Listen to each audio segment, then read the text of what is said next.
the game, cause see the boxing voice. Alright, we'll get started. This is Mickey from The Boxing Voice interviewing Lucas Big Daddy Browne, fresh off his big win against Ruslan Shagev in Grozny. Lucas, how's it going? Very good, mate. How are you? Very good, thanks. So, from bouncer to Australian Idol top 50 to MMA fighter to a world title holder, what does it mean to you to have this achievement, and what do you think it means for Australian boxing and boxing the world over? Well, hopefully it sort of brings the emphasis back to Australian boxing in general. Obviously, the heavyweight division, there's been many guys like Kostya Tszyu, Mundine, Danny Green, all those sort of boys, Jeff Fennick, obviously, who have brought attention to the lighter weights, but hasn't really had worldwide attention on the heavyweight. So I hope I can sort of bring attention to that. Help all the young fellas coming through to get a little bit more recognition as well. So that's definitely a plus on that side. Yeah, definitely. Hopefully it inspires, a new generation of boxers to come through as well and to chase the heavyweights too. 100%, yes. Yeah, so you were badly hurt there at the end of the 6th round, but you appeared to keep a very cool head. What was going through your mind at that time, and what did your corner tell you before round 7? Basically, I didn't actually see the punch coming, so it wasn't until I was on my back that I realised I went, oh, this is not good, let's go up. So, basically turned myself over, got up, and obviously wanted to stay away from him while I cleared my head. It wasn't until I sort of sat down after the 6th round that I realised, okay, I need to sort of just relax and just chill out and sort my head out. And Rodney, my trainer, sort of looked at me and grabbed my left arm and said, "This is Billy," and grabbed my right arm and said, "This is Isaac," my two boys. And it gave me that touch of focus to be able to sort of concentrate on what I'm doing. This is why I'm doing it. Obviously, I want to impress and have my kids be proud of me, all that sort of stuff, let alone obviously myself and Australia and everyone else. But for me in particular, it's definitely my boys that is like a driving force for me. So Rodney said that to me, and it really sort of made me focus just that little bit more for round 7. Nice. Obviously, the big difference in your conditioning, your improvement, obviously that helped you get through that as well. Yeah, 100%. I think it's something that has always been lacking. I just haven't got 100% within the fitness side of things. I've obviously got the power and I've got everything else, and I think I've relied on that a little bit too much, where this one I wanted to come in, I wanted to show a little bit more boxing, as well as obviously have enough fitness to last 12 rounds and go 12 rounds at a good pace, which I think I did much better in regards to boxing. I did much better in regards to fitness, but I think at the same time, I'm my own worst critic, and I feel like I could do much more as well. Yeah, definitely. And that was going to lead me to my next question. So now being trained by Rodney Williams, and you were dancing around in there, you were sort of moving around, jabbing a lot more. So, what do you feel worked for you with their game plan, and what do you think needs to be improved, if anything? Basically, from my point of view, I wanted to move more, and in my head, no matter what, I've always wanted to not be Muhammad Ali, so to speak, but just that movement and everything else. Like, I'm a big guy, but I can move. And I think trainers like Jeff Fennick, for example, wanted me to fight the way he fights, which is just come in close and go to the body and all that sort of stuff, which made me very stagnant, very slow, very sort of stand in front of a person and get hit.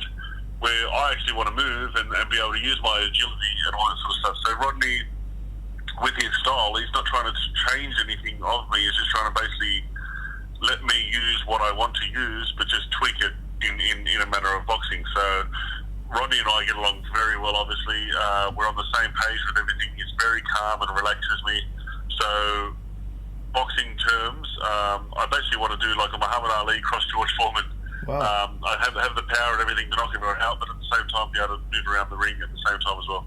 Great. And so you're also being trained by Nigel Benn, right? No, Nigel comes to the gym every now and then and puts in his 2 cents worth. So he's been to about 4 of my training sessions, and it's very loud and obviously beautiful with all the advice and all that sort of stuff. But in terms of training, it's all Rodney Williams. Great. Okay. Cool. So now with the WBA tournament happening to reduce the amount of champions in every weight division, what are your thoughts on this, and how do you see it panning out? Well, luckily for me, I've got I would call it the easier path. Obviously, Shagev wasn't an easy fight, but now I have Oquendo as well. And if you put them two up against, obviously, you got Fury, Klitschko, and now Ortiz on the other side. Yeah. I'm happy with the side I'm on. But it's basically now up to Fury and Vlad to have their fight. The winner fights Ortiz. Hopefully, with enough training and everything else, I'll get past Sequendo. And then it's one title. So that's basically my full concentration. I know that you got people like Haye and everyone else sort of yelling out money figures and I want to fight and all this sort of stuff. But as far as I'm aware, I've got Sequendo next, and then I've got, possibly sort of Fury Klitschko after that, which is a bigger payday than any of those anyway. So that's my full focus at the moment.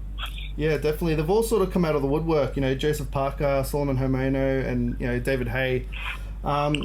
Haye even was saying that you guys were in talks, but then you kind of shut that down on Twitter.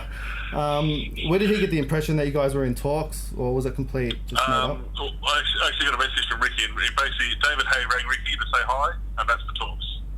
Ricky shut it down straight away and said no, we've got a Quendo and all that sort of stuff, and they had a little chat just about life, and that's apparently the talks that David Haye was in. So it's just him trying to create bullshit that isn't there. And that's fine. Like he's trying to promote himself, and I totally understand that. So I don't knock the guy for it. And Joey Parker's a great young fella. It's not so much Joey Parker talking crap as well. It's his promotional team, and again, they're just trying to do the best for their boxers. So I understand that as well. But Solomon Homeno, unfortunately, is a different kettle of fish, and he's not world known. No one cares about Solomon Homeno. He hasn't fought anyone of worth at all in his career, let alone lately. And he's done absolutely nothing lately. So to call me out and reckon, to say that $1 million for a fight that no one really cares about because no one knows who he is, isn't really feasible on my end. Yeah, of course.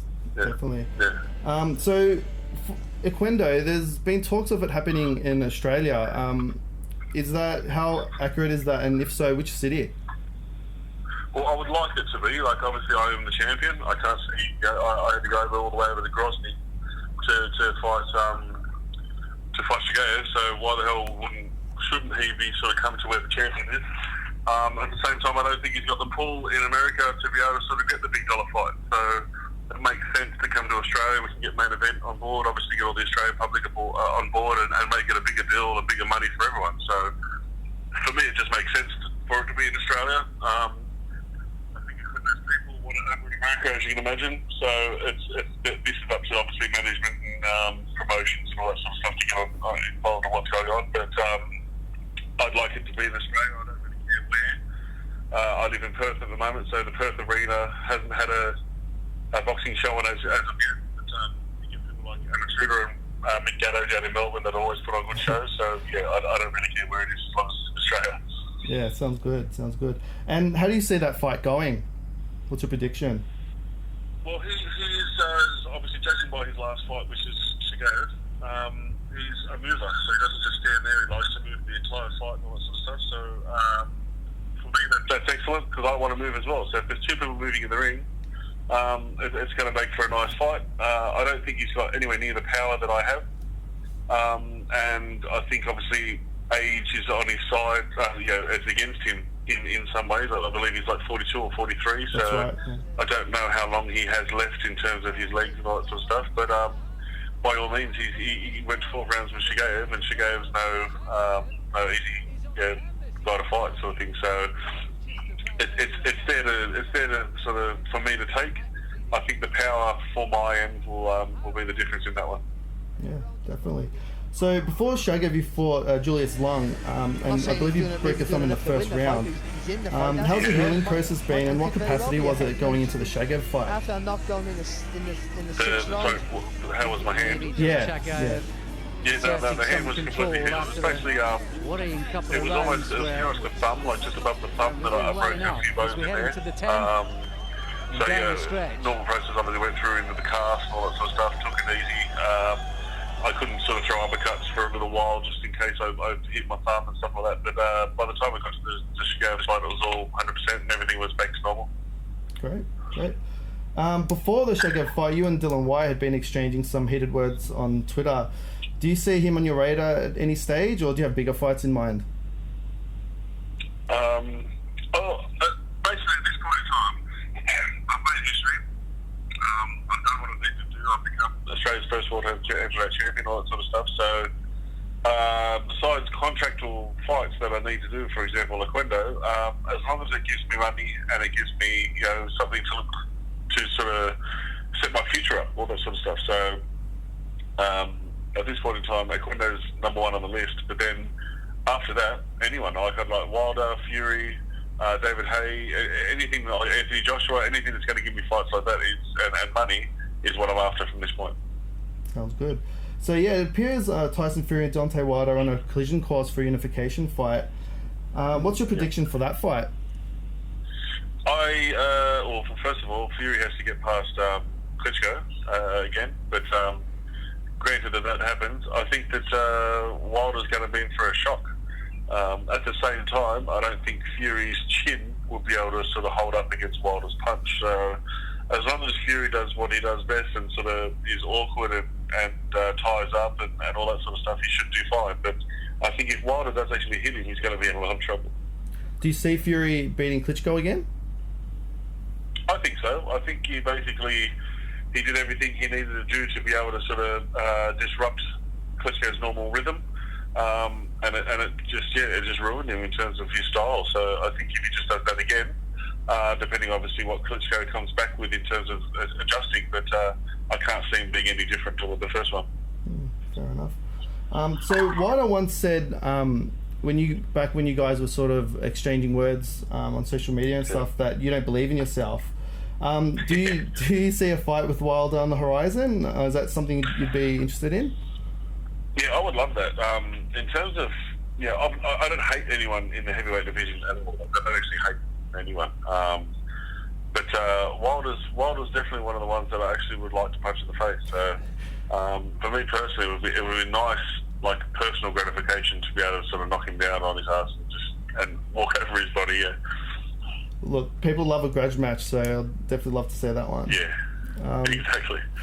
So Fury actually, back in the day, said he'd offer you a defense should the opportunity arise, and once you guys got bouts. How do you see that fight going, and if it was to take place? I think, as I said, Fury's just awkward, and he's tall, and he uses that to his advantage. Like he can move, and he can box, and he's 6'9", so that's always going to be difficult for anyone.